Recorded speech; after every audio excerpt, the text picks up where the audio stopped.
ఈరోజు చేపల పులుసు చేసుకుందామండి. దాని గురించని నేను అర కేజీ చేప తీసుకున్నామండి. అర కేజీ చేప, 2 ఉల్లిపాయలు కట్ చేసి పెట్టానండి. 1/2 కేజీ బెండకాయ వేసి పచ్చేపల పులుసు చేసుకుందాం. అలాగే 3 పచ్చిమిరపకాయలు తీసుకున్నానండి. ఒక టమాటా కట్ చేసి పెట్టాను. కొంచెం కొత్తిమీర తీసుకున్నాను.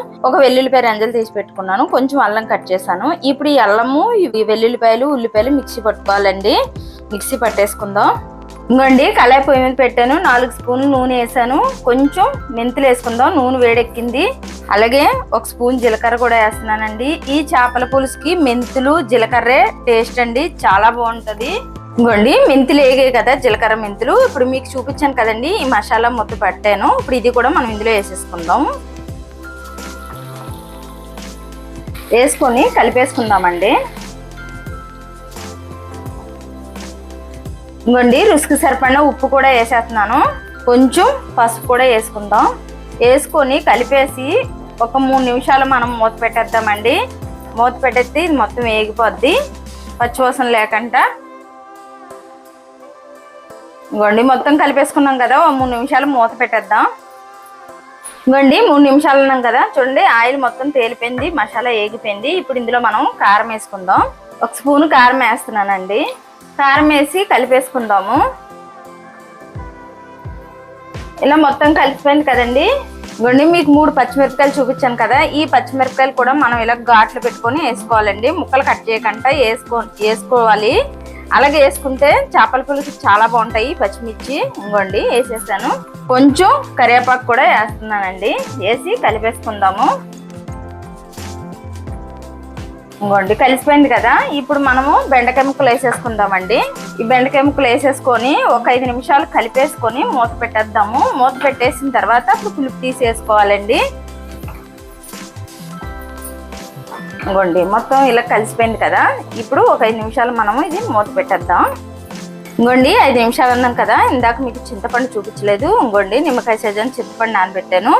ఇప్పుడు ఈ చింతపండు మనం రసం తీసేసుకుందాం. ఇలాగా రసం తీసుకొని ఈ బెండకాయలో వేసేసుకుందాము. ఇంకోండి చూడండి ఆయిల్ తేలింది కదా, ఇప్పుడు ఈ పులుపు మనం వేసేసుకుందామండి ఇందులో. ఇంకోండి వేసేస్తున్నాను.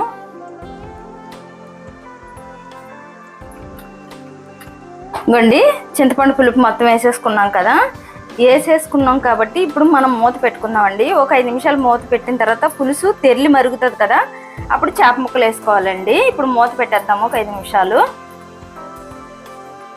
ఇంకోండి పులుసు తెరిలింది కదా, ఇప్పుడు మనము ఈ చేప ముక్కలు ఇందులో వేసేసుకుందామండి. బెండకాయ పచ్చేపల పులుసు అయితే మాత్రం టేస్ట్ మాత్రం చాలా బాగుంటుందండి ఇలా చేసుకుంటే మాత్రం. ఇంకోండి చేప ముక్కలు కూడా వేసేసుకున్నాం కదా, వేసుకున్న తర్వాత మనం ఇంకా గరిటె పెట్టకూడదండి. ఇలాగా మనము కళాయితో ఇలా తిప్పుకోవాలి కానీ గరిటె అయితే పెట్టకూడదు. ఇంకోండి ఇంకొక 5 నిమిషాలు మనం మూత పెట్టేద్దాము. ఇంకోండి 5 నిమిషాలు మూత పెట్టుకుందాం అన్నాను కదా, చూడండి ఉడికిపోయింది, ఆయిల్ అంతా పైకి తేలింది కదా. ఇప్పుడు మనం కొంచెం గరం మసాలా వేసుకుందామండి. ఇంకోండి గరం మసాలా వేసాను. అలాగే కొంచెం జీలకర్ర పొడి కూడా వేస్తున్నానండి. ఈ చేపల పులుసుకి జీలకర్ర పొడి, మెంతి పొడి టేస్ట్ అండి, చాలా బాగుంటది. ఇంకోండి కొంచెం మెంతి పొడి కూడా వేస్తున్నాను. ఇప్పుడు ఈ పొడులన్నీ వేసుకున్నాం కదండి, మనము కొత్తిమీర కూడా వేసేసుకుందాము. ఇంకోండి కొత్తిమీర కూడా వేసేస్తున్నాను. వేసేసుకొని ఇలా కలుపుకొని ఒక్క 2 నిమిషాలు ఉంచుకొని మనం స్టవ్ ఆపేసుకోవడమేనండి. చేపల పులుసు అయిపోయింది. ఇంకా ఈ మసాలా వేసాం కాబట్టి 2 నిమిషాలు ఉంటే చాలు. ఇంకోండి మొత్తం కలిసిపోయింది కదా, చూడండి. ఒక 2 నిమిషాలు ఉంచుకొని మనం స్టవ్ ఆపేసుకుందామండి. ఇంకోండి ఇంక ఈ చేపల పులుసు అయిపోయింది, మనం స్టవ్ ఆపేసుకుందాం. చూడండి ముక్కలు కూడా ఎక్కడ ఇరక్కంటే ఎంత బాగా వచ్చాయో, చాలా బాగుంటుందండి. పచ్చి చేపలు బెండకాయ పులుసు మాత్రం టేస్ట్ చాలా బాగుంటుంది. నచ్చితే లైక్ చేయండి, షేర్ చేయండి, కామెంట్ చేయండి, సబ్స్క్రైబ్ చేయండి. కాకపోతే ఒకసారి ట్రై చేయండి ఎలా ఉంటుంది అన్నది. టేస్ట్ అయితే మాత్రం చాలా బాగుంటుంది బెండకాయ పచ్చి చేపల పులుసు.